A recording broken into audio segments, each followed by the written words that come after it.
Hi everyone, welcome to Geek New Zealand. Today we will unbox and review ROBOQI, which is the world's most advanced wireless charger for phones. So let's get into it. ROBOQI is 2-in-1 device which helps you to mount your phone in the car while you're driving and also acts as a wireless charger.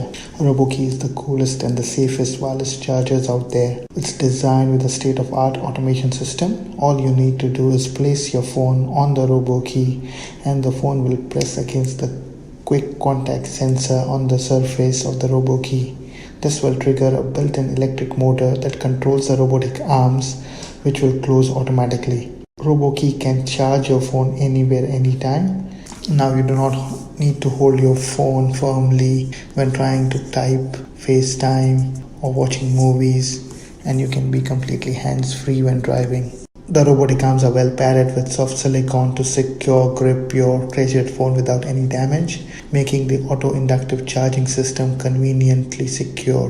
Release is just 1 second. It supports USB-C input, which guarantees fast charging speeds. Like always, I will post all the details about the product in the description of the video, so please do check it out. Thanks for watching my video, and please do like and subscribe my channel and keep sending me your review request, and I will try my best to do them. Thank you.